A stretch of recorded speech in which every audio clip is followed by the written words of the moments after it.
Welcome to United States Government and Politics. My name's Jason Doctor. I teach up here at Edina High School, and it's my job to make sure that I just kind of lead you through this curriculum this year. So let's give you an idea of what you can expect.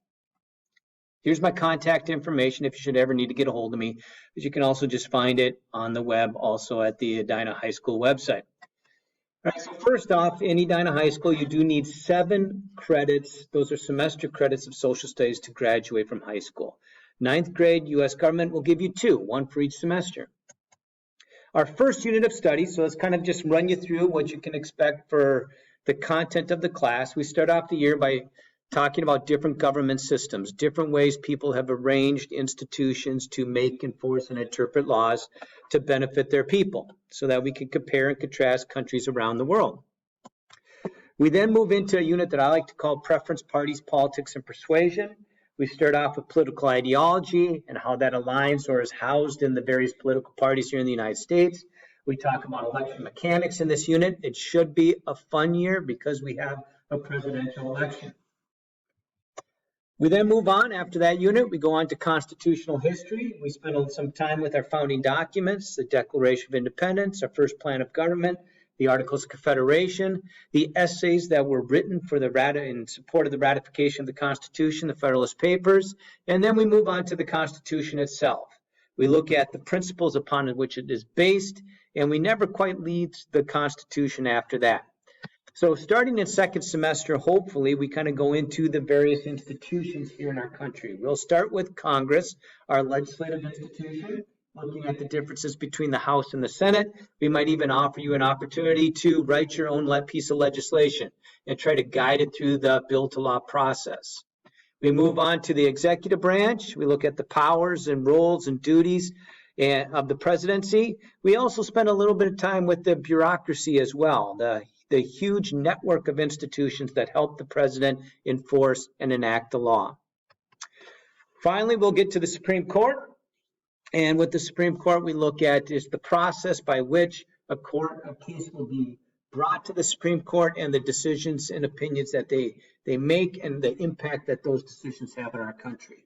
Now, in addition with this particular unit here, we spend a lot of time talking about civil liberties. So here we have an image, that references the freedom of the press, but we talk about all of the big 5 and more. So you got freedom of religion, freedom of speech, freedom of press, assembly, and petition.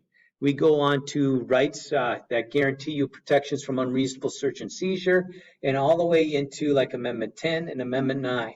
Okay, Amendment 5 and 6, a lot of stuff there dealing with trial rights as well. Now, also, we spend some time talking about civil rights, which a lot of people confuse with civil liberties, but with civil rights, we're really talking about equal protection. So we look at the historical struggle that different groups of people have had to achieve equal protection under the law, whether it was equal protection in housing, equal protection in education and voting, or our current struggle, to achieve equal protection in law enforcement. So here's kind of the same information, just in a little order right there. You can pause the video and take a look at it if you want a little more detail on just the content of the class. And then here, another year-long unit that we do is civic engagement. So we kind of break that into 2 components. Now, which semester you will do these components in, that's kind of up in the air. So we'll see what happens there. But we do spend some time analyzing current events. So different news sources, we look at bias, we look at political persuasion in there. We look at the factors of high quality journalism and see if we can find them in those articles. And then for the second half on the other semester, what we do is generally students they will try to identify those points of access where you can actually influence the legislative or the executive process. Most students will attend a school board meeting or go to a city council meeting, but there are a variety of options that you can do that as well. Okay, and some of them are listed there on the screen. Other items that you probably are interested in know, in government we have a 90-10 split between summative and formative. Our summative is kind of 2 parts.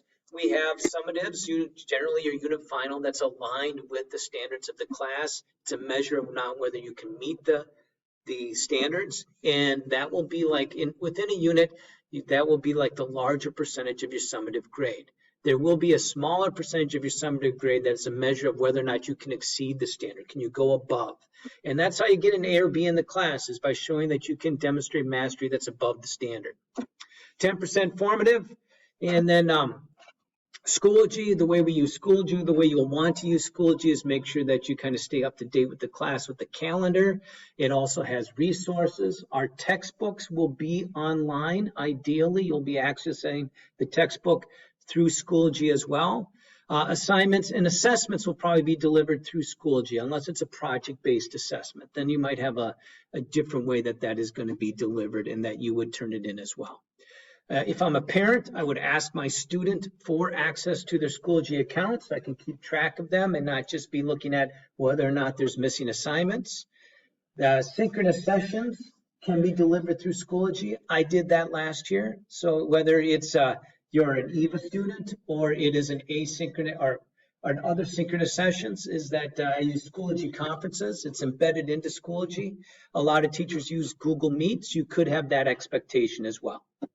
Attendance-based assignments are also found on Schoology. So on asynchronous days, or if you're an EVA student, you will have those assignments linked to the content of the class that you will have to complete in order to be marked present that day.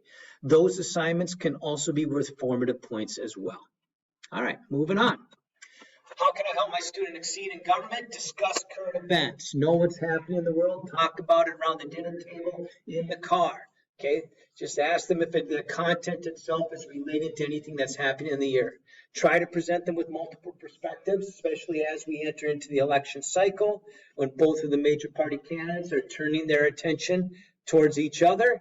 You might want to try to, balance the rhetoric, even if it hurts. It's sometimes hard, but, give them a clinical perception of what is actually trying to be achieved with taking the positions on various issues that candidates might do. Okay, and then of course the last one there, ask for, politely request, demand that they show you what they're doing in class. Okay, if they don't want to talk about it, it's much better than, yeah, it was fine that day. Okay, Washington D.C. trip, we usually take a moment to talk about that. We do have some dates reserved. It's April 8th and 11th. However, at this time there is no travel authorized by the district, so we do not plan at this time to have that D.C. trip. If things change drastically, we do have dates reserved. So as a result, no registrations are being accepted. We're kind of in a wait and see mode and hoping things kind of turn the corner. If you do have any further questions, you can contact Eric Anderson. He's kind of the point person for the Washington, D.C. trip. Now, a little bit about myself while I have time. I usually don't get that much time to kind of introduce myself to students. So you know that my name's Jason Doctor. I grew up in Bemidji, Minnesota. That's where I went to high school. And being from Bemidji, I still struggle sometimes with rooting for Edina hockey teams. I'll just let you know that. My wife's from Duluth, and she's a fan of the Greyhounds. Of course, I'm a fan of the Lumberjacks. We're also upset that neither of our team names won the bracket contest that was on Twitter over this last summer. I mean, really, come on. Lumberjacks, it's an iconic Minnesota team name. When I was in high school, I did a year abroad in Germany, and last summer I went back for the first time in 30 years, did a quick little bike trip over to the town where I resided, Bremen. It was West Germany at the time, no longer West Germany.